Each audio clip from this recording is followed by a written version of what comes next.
ಇಶಾನ್ ನೋಡಿ ಅವ್ನಿಗೆ ಬಂದಿರೋ ಗಿಫ್ಟ್ನೆಲ್ಲ ಅರೇಂಜ್ ಮಾಡ್ಕೋತಾ ಇದ್ದಾನೆ. ಬರ್ತ್ಡೇ ಪಾರ್ಟಿ ಮಾಡಿದ್ ನಾವು. ಇನ್ನು ಗಿಫ್ಟ್ ಎಲ್ಲ ಅವನಿಗಂತೆ. ಲೆಂತ್ ವೈಸು ಹೈಟ್ ವೈಸು ಜೋಣಿಸ್ತಾ ಇದೆಯಾ ಇಶು? ಹಾಂ, ಅಟ್ ಎ ಟೈಮ್ 3 ಕ್ಯಾರಿ ಮಾಡು. Very good. ಸೊ ಅವನಿಗೆ ರಾತ್ರಿಯಿಂದ ಇದಾಗ್ತಿತ್ತು, ತೆಗ್ದು ನೋಡ್ಬಿಡ್ಬೇಕು ಎಲ್ಲ ಏನು ಕೊಟ್ಟಿದ್ದಾರೆ ಹಂಗೆ ಹಿಂಗೆ ಅಂತ. ಸೊ ನಾನು ನೈಟೆಲ್ಲ ಆಗಲ್ಲ ಇಶಾನ್, ಮನೆಯೆಲ್ಲ ಡರ್ಟ್ ಇತ್ತು, ಬೇಡ ಅಂತ ಫೋರ್ಸ್ ಮಾಡಿ ಸ್ಟಾಪ್ ಮಾಡಿಸ್ದೆ. ಬೆಳಗ್ಗೆ ಎದ್ದು ಮನೆಯೆಲ್ಲ ಕ್ಲೀನ್ ಮಾಡಿದ್ದೀನಿ. ಸೊ ಈಗ ಅದನ್ನೆಲ್ಲ ಓಪನ್ ಮಾಡಿ ನೋಡಲೇಬೇಕು ಅವನು.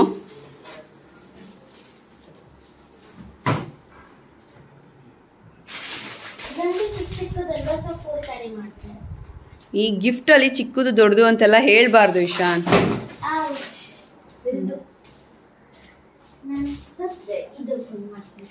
ಏನಾದ್ರೂ ಮಾಡ್ಕೋ. ಎಕ್ಸಾಮ್ ಮುಗೀತಲ್ಲ, ಎಕ್ಸಾಮ್ ಹೆಂಗ್ ಮಾಡಿದೆ? Super easy. ಬರೀ ಇದ್ದಿದ್ದು 8 ಕ್ವೆಶ್ಚನ್ಸ್, 8 ಇಂದ ಜಾಸ್ತಿ ಇರಲಿಲ್ಲ. ಎಲ್ಲ ಕ್ವೆಶ್ಚನ್ಸ್ ಅಲ್ಲಿ ಓನ್ಲಿ 3-4 ಅಷ್ಟೇ ಅಟೆಂಡ್ ಮಾಡಿದ್ಯಾ ಎಲ್ಲಾನು? ಓಕೆ. ಸೊ ಈಗ ನೀನು ಆಯಿತು, ಈಗ ಗಿಫ್ಟ್ ಎಲ್ಲ ಓಪನ್ ಮಾಡು, ನನಗೆ ಕೆಲಸ ಇದೆ.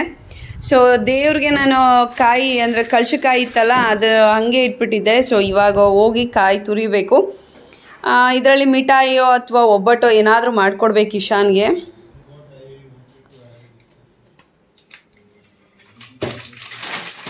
ನಾನು ಕೆಳಗೆ ಕೂತ್ಕೊಂಡು ಕಾಯಿ ತುರಿಯೋದು. ಸೊ ಇಲ್ಲಿದೆ ನೋಡಿ ನಮ್ಮ ಕಾಯಿ ತುರಿಯೋ ಅಸ್ತ್ರ.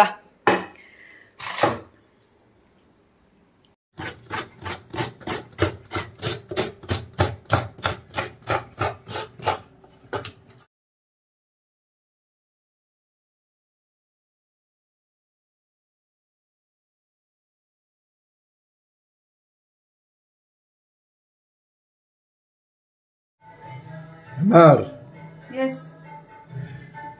What doing? ಪ್ರಸಾದ ರೆಡಿ ಮಾಡ್ತಾ ಇದೀನಿ. ಎಳ್ಳಿನ ಉಂಡೆ ಇದು.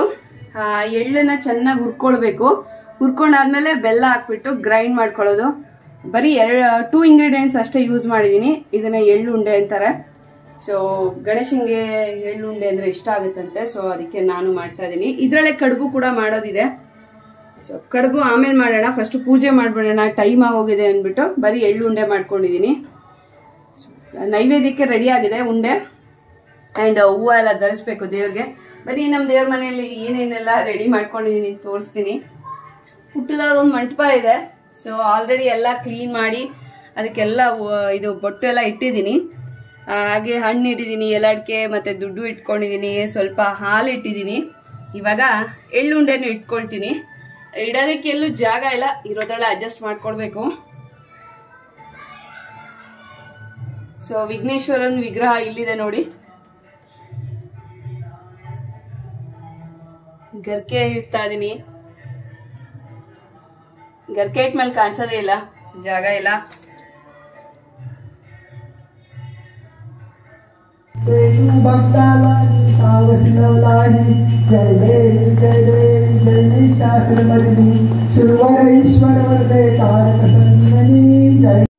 ಗರ್ಕೆ ಮತ್ತೆ ಹೂವು ಕೊಡ್ತಾ ಇದ್ದೀನಿ ಅರುಣ್ಗೆ.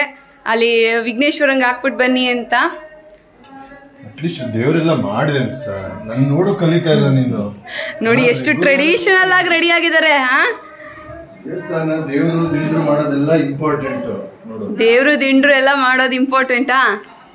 ನೀನಂತೂ ಮಾಡಲಿಲ್ಲ, ನಾನಾದ್ರೂ ಮಾಡ್ತಾ ಇದ್ದೀನಿ. ನನ್ನ ರಂಗೋಲಿ ಹುಷಾರು. ನಮ್ಮ ಸೊಸೈಟಿನಲ್ಲೇ ಗಣಪತಿ ಕೂರಿಸಿದ್ರೆ ಅದೇ ಗೊತ್ತಾ ಇದೀನಿ. ನನಗೆ ಇಲ್ಲಿಂದಾನೆ ಕಾಣಿಸುತ್ತೆ, ಇಲ್ಲಿಂದಾನೆ ಕೇಳಿಸ್ತಿದೆ. ಸೊ ನಾ ಇಲ್ಲೇ ಕೈ ಮುಗಿತೀನಿ. ಬರ್ತೀನಿ, ದೋಸೆ ಮಾಡಬೇಕು, ಆಮೇಲೆ ಬರ್ತೀನಿ. ಶೇಂಗಾ ಚಟ್ನಿಗೆ ಇಲ್ಲಿ ಹುರ್ಕೊಳ್ತಾ ಇದ್ದೀನಿ. ಸೊ ಚಟ್ನಿ ಮಾಡಿಬಿಟ್ಟು ಹಾಗೆ ಹೆಸರು ಕಾಳಿನ ದೋಸೆ ಹಿಟ್ಟು ರೆಡಿ ಮಾಡಿ ಇಟ್ಕೊಂಡಿದ್ದೀನಿ. ದೋಸೆ ಹಾಕಬೇಕು. ಇದಾದ್ಮೇಲೆ ನಾನು ರೆಡಿ ಆಗ್ಬಿಟ್ಟು ಕೆಳಗಡೆ ಹೋಗಬೇಕು. ಸೊಸೈಟಿಲಿ ಗಣೇಶ ಕೂರಿಸಿದ್ದಾರೆ, ಅದರದ್ದು ಪೂಜೆ ನಡೀತಾ ಇದೆ.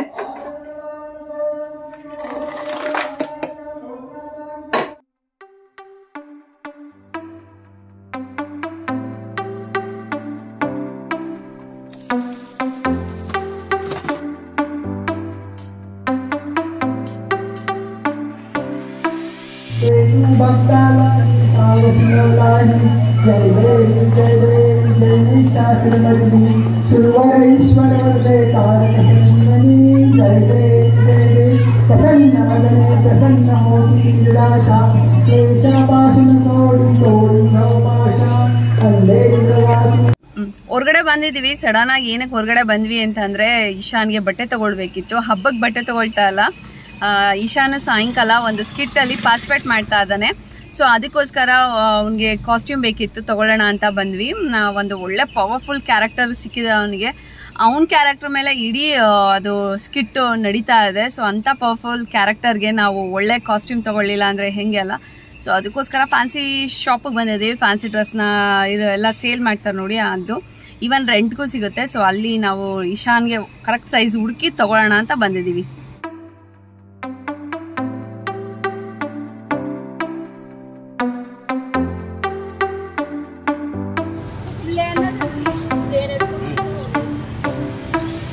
ಇಶು ಯಾಕೆ ಆಂಗ್ರಿ ಆಗಿರೋದು ಈಶಾನ್?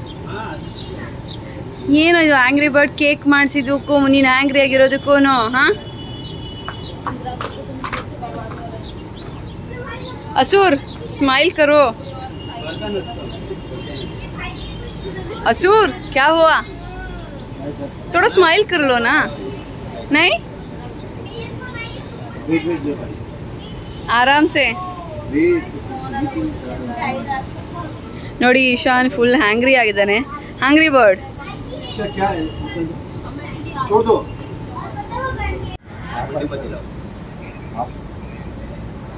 ईशान टर्न.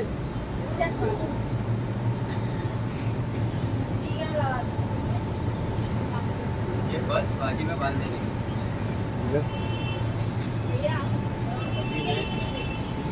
टी-शर्ट तो शान केयरफुल. ಫೈನಲಿ ಕಾಸ್ಟ್ಯೂಮ್ಸ್ ಎಲ್ಲ ತಗೊಂಡ್ವಿ ಆ್ಯಂಡ್ ಈಗ ಮನೆ ಕಡೆ ಹೊರಡ್ತಾ ಇದೀವಿ. ಎಷ್ಟು ಕೊಟ್ವಿ ಅರುಣ್? 430 rupees. 430 rupees just 1 hourಗೆ. ನೋಡೋಣ ಈಶಾನ್ ಹಿಂಗ್ ಮಾಡ್ತಾನೆ ಅಂದುನ ಅಂತ. ಓಲ್ ಸ್ಕಿಟ್ ಈಶಾನ್ ಮೇಲೆ ಡಿಪೆಂಡ್ ಆಗಿದೆ, ಆ ಕ್ಯಾರೆಕ್ಟರ್ ಮೇಲೆ. ಇಷ್ಟೊಂದು ಟೈಮ್ ಹೋಗಿದೆ, ಇವಾಗ ನಾನು ಪ್ರಾಕ್ಟೀಸ್ ಮಾಡಕ್ಕಾಗಲ್ಲ. ನಾವು ಕರ್ದಾಗ್ಲೇ ಬರ್ಬೇಕಿತ್ತು ಈಶಾನ್, ಅವಾಗ್ಲೇ ಬಂದಿದ್ರೆ ಸೈಜ್ ಗೊತ್ತಿತ್ತು ತಾನೆ. ಸೈಜು ಚೆನ್ನಾಗಿ ಹೇಳ್ದೆ, ನಾನು ಹಾಕೊಳ್ತಿದ್ದು. ಹಿಂಗೆ ನೋಡಿ ಹೇಳಿದ ಮಾತು ಒಂದು ಕೇಳಲ್ಲ. ಸೈಜ್ ಇವ್ನ್ ಬರ್ದೆ ಹೆಂಗೆ ನಾವು ಕಾಸ್ಟ್ಯೂಮ್ ತಗೊಳಕಾಗತ್ತೆ? ಕರೆದಾಗ ಬರ್ಲಿಲ್ಲ, ಆಟ ಆಡ್ಬೇಕು, ನಾನು ಆಟ ಆಡ್ಬೇಕು ಅಂದ.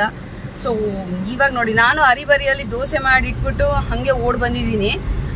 ಇವನು ಮಾತ್ರ ಅವ್ನು ಹೇಳ್ದಂಗೆ ಆಗ್ಬೇಕು. ಸೊ ಇವಾಗ ಮಧ್ಯಾಹ್ನ ಲಂಚ್ ಮತ್ತೆ ಪ್ರಸಾದಕ್ಕೆಲ್ಲ ರೆಡಿ ಮಾಡ್ಕೊಳ್ತಾ ಇದೀನಿ. ಏನ್ ಮಾಡ್ತಾ ಇದೀನಿ ಅಂತಂದ್ರೆ ಎಳ್ಳಿನ ಕಡುಬು ಹಾಗೆ ಶಾವಿಗೆ ಮಾಡ್ಕೊಳ್ತೀನಿ, ಮತ್ತೆ ಕಾಯಲ್ಲಿ ಮಾಡ್ತಾ ಇದೀನಿ. ಕಾಯಲ್ಲಿ ಜೊತೆ ಶಾವಿಗೆ ಕಲ್ಸ್ಕೊಂಡು ತಿನ್ನೋದು, ಹಾಗೆ ಕಡುಬು ಮಾಡ್ತೀವಲ್ಲ ಅದನ್ನು ಕೂಡ ಕಲ್ಸ್ಕೊಂಡು ತಿನ್ನುವಂಥದ್ದು. ಸೊ ಎಳ್ಳಿನ ಕಡುಬು ಬೆಳಗ್ಗೆನೆ ಹೇಳ್ದಾಗೆ ನಾನು ಎಳ್ಳನ್ನ ಹುರ್ಕೊಂಡ್ಬಿಟ್ಟು ಬೆಲ್ಲ ಹಾಕಿ ಗ್ರೈಂಡ್ ಮಾಡ್ಕೊಂಡಿರೋಂಥದ್ದು. ಇದನ್ನ ಸ್ಟಫಿಂಗ್ ಆಗಿ ಯೂಸ್ ಮಾಡ್ಕೊಳ್ತೀನಿ. ಅಂಡ್ ನೆಕ್ಸ್ಟ್ ತೆಂಗಿನಕಾಯಿ ತುರಿದು ಇಟ್ಕೊಂಡಿದೀನಿ, ಕಾಯಿ ಮತ್ತೆ ಬೆಲ್ಲ ಇದೆ. ಬೆಲ್ಲ ಹಾಗೆ ಸ್ವಲ್ಪ ಗಸಗಸೆನ ಈಗ ಹುರ್ಕೊಳ್ಬೇಕು.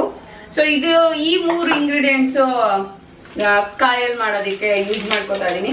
ಹಾಗೆ ಶಾವಿಗೆಗೆ ಮತ್ತೆ ಕಡುಬು ಬೇಸ್ಗೆ ಆಲ್ರೆಡಿ ರೆಡಿ ಮಾಡಿ ಇಟ್ಕೊಂಡಿದೀನಿ ಇಟ್ಟು. ಸೊ ಇದನ್ನ ಅದೇ ಬಿಸಿನೀರಲ್ಲಿ ಇದಾಕ್ಬಿಟ್ಟು ಏನೋ ಅಕ್ಕಿ ಹಿಟ್ಟು ಹಾಕ್ಬಿಟ್ಟು ಕುದಿಸ್ಕೊತೀವಲ್ಲ ಆ ರೀತಿ ಮಾಡಿದೀನಿ. ಸೊ ಅದು ಕೂಡ ಆಗಿದೆ. ಈಗ ಗಸಗಸೆ ಹುರ್ಕೊಳ್ಬೇಕು. ಸ್ವಲ್ಪ ಗಸಗಸೆ ಜಾಸ್ತಿನೇ ಹಾಕೊಳ್ತೀನಿ, ಮನೆ ಪರ್ಪಸ್ಗಲ್ವಾ. ಜಾಸ್ತಿ ಗಸಗಸೆ ಇದ್ದಷ್ಟು ತಂಪಾಗುತ್ತೆ. ಮೊದಲೇ ಇಲ್ಲಿ ಬಿಸಿಲು ಜಾಸ್ತಿ, ಗಸಗಸೆ ಯೂಸ್ ಮಾಡೋಣ ಚೆನ್ನಾಗಿ. ಈಗ ಇದನ್ನ ಫ್ರೈ ಮಾಡ್ಕೊಳ್ಬೇಕು. ಒಳ್ಳೆ ಅರೋಮಾ ಬರೋ ತನಕ ಹುರ್ಕೊಳ್ತೀನಿ. ಸೊ ಇದು ಆಗ್ತಾ ಇರ್ಲಿ. ಅಷ್ಟರಲ್ಲಿ ಬೆಲ್ಲ ನಾನೇನು ಕೆಚ್ಕೊಳ್ಳೋ ಅವಶ್ಯಕತೆ ಇಲ್ಲ, ಆಲ್ರೆಡಿ ಅದು ಫುಲ್ ಸಾಫ್ಟ್ ಬೆಲ್ಲ. ಸೊ ಹಾಗಾಗಿ ಹಂಗೆ ಹಾಕ್ಬಿಟ್ಟು ಸ್ವಲ್ಪ ನೀರ್ ಹಾಕಿ ಕುದಿಯೋದಕ್ಕೆ ಇಟ್ಕೋತೀನಿ ಒಂದ್ ಕಡೆ. ಬೇಗ ಕೆಲಸ ಆಗುತ್ತೆ.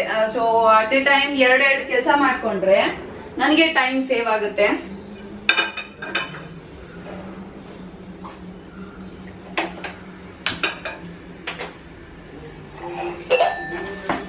ಸೊ ಇದಕ್ಕೊಂದ್ 2 ಗ್ಲಾಸ್ ಅಷ್ಟು ನೀರ್ ಹಾಕೊಳ್ತೀನಿ ನಾನು. ಒಂದು ಗಸಗಸೆ ಉರಿತಾ ಇರೋದ್ರಿಂದ ಒಳ್ಳೆ ಅರೋಮ ಬರ್ತಾ ಇದೆ. ಅಡಿಗೆ ಮನೆ ಎಲ್ಲ ಘಮ ಘಮ ಅಂತ ಪರಿಮಳ. ಅರೋಮ ಅಂದ್ರೆ ಪರಿಮಳ ಚೆನ್ನಾಗಿದೆ.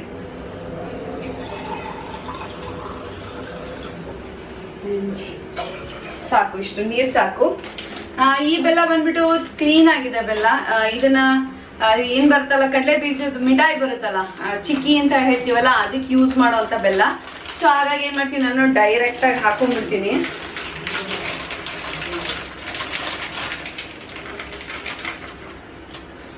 ಕಣ್ಣು ಎಳ್ತೆಲ್ಲ ಹಾಕೋತಾ ಇದೀನಿ. ನಾನು 1 ಗ್ಲಾಸ್ ತೆಂಗಿನಕಾಯಿ ತಗೊಂಡ್ರೆ 1/4 ಗ್ಲಾಸ್ ಅಷ್ಟು ಬೆಲ್ಲ ಆದ್ರೆ ಸಾಕಾಗುತ್ತೆ. ಸೊ ನೋಡೋಣ, ಸಾಕಾಗ್ಬೋದು ಇಷ್ಟು ಅಂತ ಅನ್ಕೊಂಡಿದೀನಿ. ಇನ್ನೊಂದು ಸ್ವಲ್ಪ ಹಾಕೊಂಡ್ಬಿಡ್ತೀನಿ.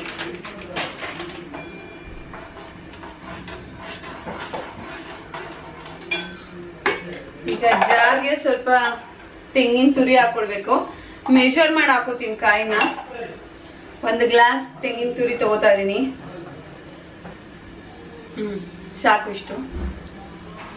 ತೆಂಗಿನಕಾಯಿಗೆ ಹುರಿದಿರೋಂಥ ಗಸಗಸೆ ಹಾಕೊಳ್ತಾ ಇದ್ದೀನಿ. ಹಾಗೆ 1-2 ಏಲಕ್ಕಿ ಹಾಕ್ಕೊಂಡು ಇದನ್ನ ಫೈನ್ ಪೇಸ್ಟಾಗಿ ರುಬ್ಕೊಳ್ತೀನಿ. ಸಾಯಂಕಾಲ ಕಡಲೆಬೇಳೆ ವಡೆ ಮಾಡೋಣ ಅಂದ್ಬಿಟ್ಟು ಇಲ್ಲಿ ಕಡಲೆಬೇಳೆನ ನೆನೆಸ್ಕೊಳ್ತಾ ಇದ್ದೀನಿ. ಮಧ್ಯಾಹ್ನ ಕಡುಬು ತಿಂದಿರ್ತೀವಿ ಸ್ವೀಟು, ಹಾಗಾಗಿ ಸಾಯಂಕಾಲ ಸ್ವಲ್ಪ ಖಾರವಾಗಿ ಏನಾದರೂ ಇದ್ದರೆ ಕಾಫಿ ಜೊತೆ ತುಂಬ ಚೆನ್ನಾಗಿರುತ್ತೆ. ಹಬ್ಬ ಸ್ಪೆಷಲು ವಡೆ ಮಾಡೋಣ ಅಂದ್ಬಿಟ್ಟು ಕಾಳನ್ನೆಲ್ಲ ತೊಳೆದ್ಬಿಟ್ಟು ನೀಟಾಗಿ ನೆನೆಸಿಟ್ಕೊತಾ ಇದ್ದೀನಿ. ಹಾಗೆ ಕಾಯಿನ ರುಬ್ಕೊಂಡಿದ್ದೀನಿ. ಇಲ್ಲಿ ಬೆಲ್ಲ ಮತ್ತು ನೀರು ಹಾಕ್ಬಿಟ್ಟು ಬೆಲ್ಲನ ಚೆನ್ನಾಗಿ ಕರಗಿಸ್ಕೊಂಡಾದ್ಮೇಲೆ ಕಾಯಲ್ಲಿಗೆ ನಾನು ಕಾಯಿ ರುಬ್ಕೊಂಡಿರೋಂಥದ್ದನ್ನ ಹಾಕ್ಕೊಳ್ತಾ ಇದ್ದೀನಿ. ಈಗ ಒಂದು ಒಳ್ಳೆ ಮಿಕ್ಸ್ ಕೊಟ್ಕೊಳ್ತಿದ್ದೀನಿ. ಈಗ ಇದನ್ನು ಚೆನ್ನಾಗಿ ಕುದಿಸ್ಕೊಳ್ಬೇಕು. ನೆಕ್ಸ್ಟು ಒಂದು ಪ್ಯಾನ್ ಇಟ್ಕೊಂಡಿದ್ದೀನಿ. ಅದಕ್ಕೆ ನಾನು ಕಪ್ಪು ಎಳ್ಳನ್ನ ಹಾಕ್ಕೊಳ್ತಾ ಇದ್ದೀನಿ. ಇದನ್ನು ಡ್ರೈ ರೋಸ್ಟ್ ಮಾಡ್ಕೊಳ್ಬೇಕು. ಇದು ಎಳ್ಳು ಪುಡಿ ಬಂದುಬಿಟ್ಟು ನಾವು ಕಡುಬಿನ ಒಳಗಡೆ ಸ್ಟಫ್ ಮಾಡೋದಕ್ಕೆ ಯೂಸ್ ಮಾಡ್ಕೊಳ್ಬೋದು. ಈವನ್ ಬರೀ ಬಾಯಲ್ಲೂ ಕೂಡ ತಿನ್ಕೊಳ್ಬೋದು. ಈಗ ಕಡುಬು ಮಾಡೋದಕ್ಕೆ ಫಸ್ಟು ನಾನು ಒಂದು ಕವರ್ ತೊಗೊಂಡಿದ್ದೀನಿ.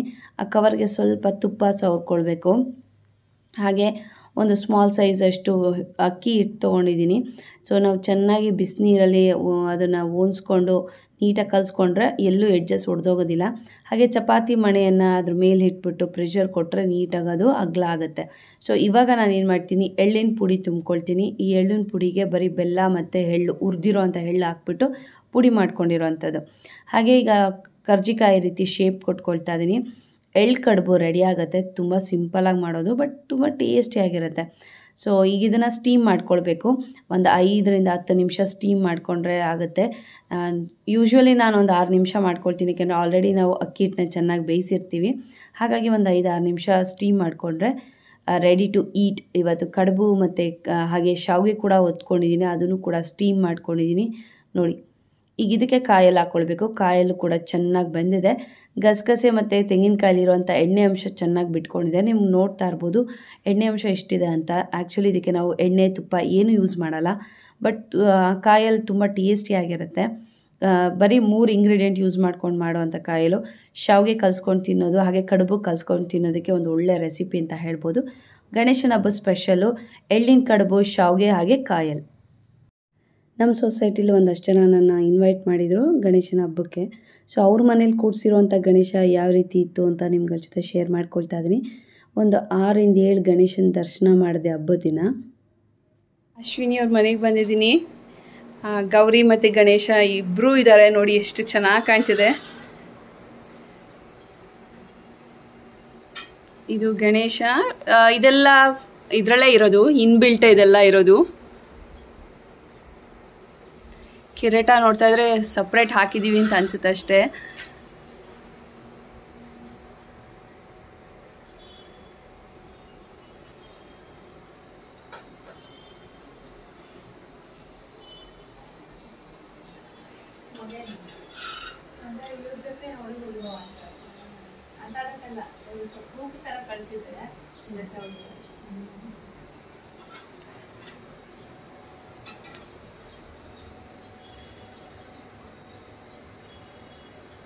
ಅಶ್ವಿನಿ ಮನೆಯವ್ರ ಗೌರಿ ಹೆಂಗೆ ಎಷ್ಟು ಚೆನ್ನಾಗಿ ಡ್ರೆಸ್ ಮಾಡಿ ನಿಲ್ಲಿಸ್ಬಿಟ್ಟಿದ್ದಾರೆ.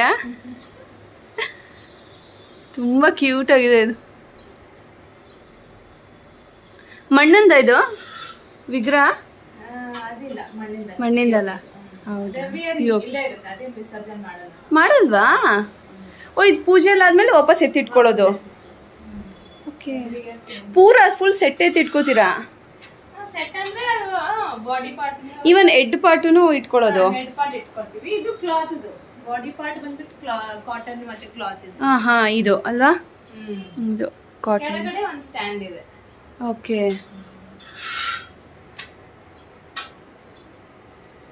ಓಯ್ ಜುಟ್ಟು ಹೂವು ಮುಡ್ಸಿರೋದು ಇದು ಚೆನ್ನಾಗಿದೆ. ಇದೆಲ್ಲ ಫುಲ್ಲು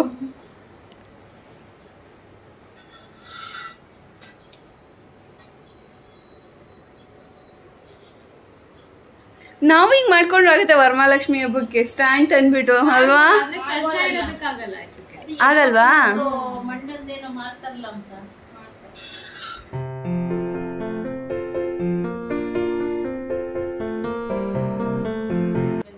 ನೋಡಿ ಹಬ್ಬದ ತಯಾರಿ ಜೋರಿದೆ ಇವ್ರ ಮನೆಯಲ್ಲಿ. ಒಬ್ಬಟ್ಟು, ಕಾಳು ಒಬ್ಬಟ್ಟಲ್ಲ? ಸೂಪರ್. ಇದೆಲ್ಲ ನೀವೇ ಮಾಡಿದ್ದಾ ಇಲ್ಲಿ? ಅದೆಲ್ಲ ನಾನೇ ಮಾಡಿದ್, ಮನೇಲಿ ಮಾಡಿದ್ದು. ಇದೊಂದು ಬೇರೆಯವರು ಹೊರಗಿಂದ ಬಂದ ಕರ್ಜಿಕಾಯಿ, ಚಕ್ಲಿ ಇದೆಲ್ಲ. ವಡೆ ಹಿಟ್ಟು ಇದು. ಕಡಲೆಬೇಳೆನ ಚೆನ್ನಾಗಿ ರುಬ್ಕೊಂಡಿದ್ದೀನಿ ತರಿಯಾಗಿ. ಹಾಗೆ ಈರುಳ್ಳಿ, ಕೊತ್ತಂಬರಿ ಸೊಪ್ಪು, ಹಸಿಮೆಣಸಿನ್ಕಾಯಿ, ಜೀರಿಗೆ, ಒಣಮೆಣಸಿನ್ಕಾಯಿ, ಸ್ವಲ್ಪ ಬೆಳ್ಳುಳ್ಳಿ, ಶುಂಠಿ ಎಲ್ಲನೂ ಹಾಕ್ಕೊಂಡಿದ್ದೀನಿ ವಡೆಗೆ ಟೇಸ್ಟಿಯಾಗಿರುತ್ತೆ ಅಂತ. ಸೊ ಈಗ ಇದನ್ನು ಎಣ್ಣೆಗೆ ಬಿಟ್ಕೋತಾ ಇದ್ದೀನಿ ಕಾಫಿ ಜೊತೆ ಬಿಸಿ ಬಿಸಿಯಾದಂಥ ವಡೆ. ಇದನ್ನು ತಿಂದಮೇಲೆ ರೆಡಿಯಾಗಿ ಪ್ರೋಗ್ರಾಮ್ಗೆ ಹೋಗಬೇಕು. ಈವ್ನಿಂಗ್ ಕಲ್ಚರಲ್ ಆ್ಯಕ್ಟಿವಿಟಿ ಇದೆ. ಇಶಾನು ಕೂಡ ಪಾರ್ಟಿಸಿಪೇಟ್ ಮಾಡ್ತಿದ್ದೀನಿ ಅಂತ ಆಲ್ರೆಡಿ ನಿಮ್ಗೆ ಹೇಳಿದ್ದೀನಿ.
ಪ್ರೋಗ್ರಾಮ್ ಎಲ್ಲ ಮುಗಿದ ಮೇಲೆ ಪಾನಿಪುರಿ ಹಾಗೆ ಸ್ಟ್ರೀಟ್ ಸ್ಟೈಲ್ ಚಾಟ್ ಕಾರ್ನರ್ ಇತ್ತಲ್ಲ ಅಲ್ಲೆಲ್ಲ ಚೆನ್ನಾಗಿ ತಿಂದೆ, ಒಳ್ಳೆ ಟೇಸ್ಟಿಯಾಗಿತ್ತು. ಸೊ ನಾನು ಆಲೂ ಚಾಟ್ ತೊಗೊಂಡಿದ್ದೆ. ನೆಕ್ಸ್ಟು ಡಿನ್ನರ್ಗೆ ಬಂದುಬಿಟ್ಟು ಪಾವ್ ಭಾಜಿ ಮಾಡಿದರು. ಇಲ್ಲಿಯವ್ರಿಗೆಲ್ಲರಿಗೂ ಪಾವ್ ಭಾಜಿ ಇಷ್ಟ ಆಗುತ್ತೆ, ಬಟ್ ನನಗೆ ಫ್ರ್ಯಾಂಕ್ಲಿ ನಂಗೆ ಸ್ವಲ್ಪನೂ ಇಷ್ಟ ಆಗಲಿಲ್ಲ. ಮತ್ತು ಫ್ರೈಡ್ ರೈಸ್ ಇತ್ತು, ತುಂಬ ಟೇಸ್ಟಿಯಾಗಿ ಮಾಡಿದರು. ಹಾಗೆ ನೂಡಲ್ಸ್, ಮಕ್ಕಳಿಗೆ ಯೂಶ್ವಲಿ ನೂಡಲ್ಸ್ ಇಷ್ಟ ಆಗುತ್ತೆ. ಫ್ರೈಡ್ ರೈಸ್ ನೂಡಲ್ಸ್ ಎರಡಕ್ಕೂ ಬ್ಯಾಲೆನ್ಸ್ ಆಗೋಂಗೆ ಒಂದು ಗ್ರೇವಿ ಕೂಡ ಮಾಡಿದರು. ಸೊ ನಾನು ಇಶಾನ್ ಅರುಣ್ ಎಲ್ಲ ಊಟ ಮಾಡಿಕೊಂಡು ಮನೆಗೆ ಹೋದ್ವಿ. ಆ್ಯಂಡ್ ಫುಡ್ಡು ಟೇಸ್ಟ್ ಹೇಳಬೇಕು ಅಂದರೆ ಅಂಥ ಏನು ವಾವ್ ಆಗಿರಲಿಲ್ಲ, ಬಟ್ ಓಕೆ ಆಗಿತ್ತು. ಯೂಶ್ವಲಿ ನನಗೆ ಈ ಥರ ಫಾಸ್ಟ್ ಫುಡ್ ಕೈಂಡ್ಸು ಚೈನೀಸ್ ಫುಡ್ಸ್ ಎಲ್ಲ ಅಷ್ಟು ಇಷ್ಟ ಆಗೋಲ್ಲ, ಬಟ್ ಹೆಂಗೋ ತಿಂದು ಮ್ಯಾನೇಜ್ ಮಾಡಿದೆ. ಸೊ ಇದಿಷ್ಟು ನನ್ನ ಹಬ್ಬದ ದಿನದ ರೊಟೀನ್ ಆಗಿತ್ತು. ನಿಮ್ಮೆಲ್ಲರಿಗೂ ಇಷ್ಟ ಆದರೆ ಲೈಕ್ ಮಾಡಿ. ನೀವು ಇನ್ನೂ ನನ್ನ ಚಾನಲ್ನ ಸಬ್ಸ್ಕ್ರೈಬ್ ಮಾಡ್ಕೊಂಡಿಲ್ಲ ಅಂದರೆ ಪ್ಲೀಸ್ ಇವಾಗಲೇ ಸಬ್ಸ್ಕ್ರೈಬ್ ಮಾಡ್ಕೊಳ್ಳಿ. ಮತ್ತೆ ಬರ್ತೀನಿ, ಅಲ್ಲಿ ತನಕ ಬಾಯ್.